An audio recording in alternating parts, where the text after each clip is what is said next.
Transparency International's Corruption Perceptions Index for 2023 reveals a complex landscape of Africa's battle against corruption. The overall situation remains bleak, with the average regional score at 33 out of 100. For more perspective, Africa 54 technology correspondent Paul Ndiho joins me in the studio. Paul, could you talk to us about the artificial intelligence technology as a game changer in the fight against corruption? That's right. Thank you, Esther. Many analysts believe using artificial intelligence to fight corruption could be a significant step towards more transparent and accountable governance system in procuring goods and government and services in government sectors. I spoke with Sombo Muzata, assistant professor in the Department of Political Science at James Madison University, to gain more insight on this issue. Welcome to Africa 54. Thank you. I'm happy to be here. You have written extensively about AI and how people are using this new artificial intelligence across the board. Let's start there. What are your thoughts on artificial intelligence? I think AI, artificial intelligence, is revolutionary. It's changing the way humans interact with technology, machines. It's also helping us to carry out processes that ordinarily would have taken a little bit more time to carry them out in a shorter time and in a very efficient manner. And I think AI is here to stay, and we have to learn to adapt to it being in our midst, regardless the level at which we are at as humans. So in one of the papers that I wrote that focuses on the use of artificial intelligence in the boardroom, I say that, from the bedroom, when we wake up in the morning, some people will say, Alexa, and ask what the weather is going to be like. So from the bedroom to the boardroom, AI is being used across the board, and we have to learn to adapt to this new technology, and we have to learn how to use it in a better way. I talked to a lot of people, and they're all skeptical about what this means for us going forward. But as I hear you talk, you seem to suggest that this is the future and we need to adapt. I think it's in different ways, and it depends on the context. So geographical positioning becomes very important. Depending on which part of the world a person is, they may have different taking on the issue of artificial intelligence.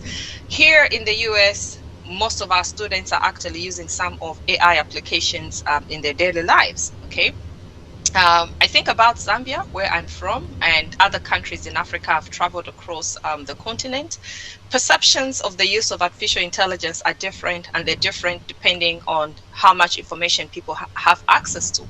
If the information and branding that has been given is that AI is not good for you because it's going to take away your jobs, then people have a need to be worried, and they're going to be worried. But if we say that we can leverage on the use of artificial intelligence for us to be efficient and effective in the way that we do things, to better our services, and even to discover new jobs that we previously did not have, then you see the difference in the tech that people have on artificial intelligence. We come from a continent that has a lot of issues, but at the same time, those issues could be turned into opportunity, especially artificial intelligence in healthcare, education, agriculture, in finance. Could there be a way that this new technology could maybe help advance some of these areas? One of the biggest problems that we have is financial accountability, okay?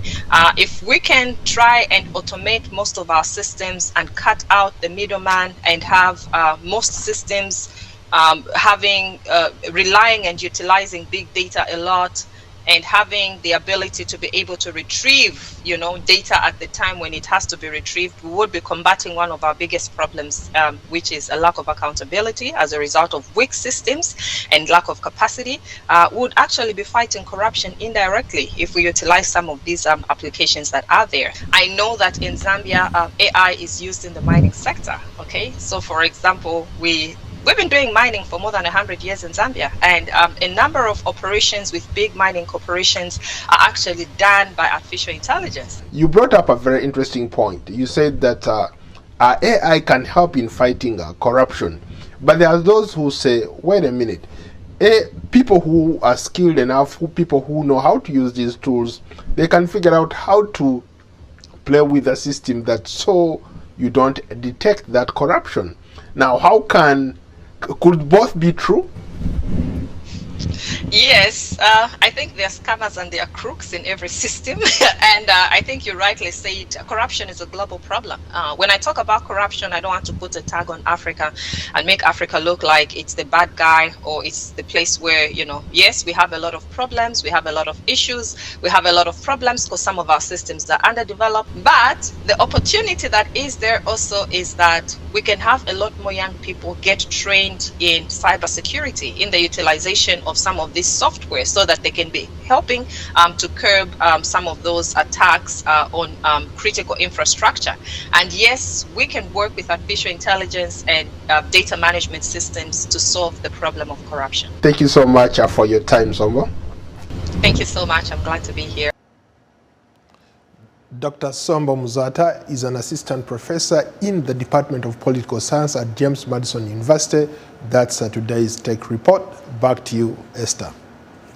Paul, thanks. Be sure to join Paul Ndiho every Wednesday for his tech segment right here on Africa 54. And that's our show for today. Be sure to watch Africa 54 on our website at voaafrica.com. From all of us here in Washington, thanks for watching.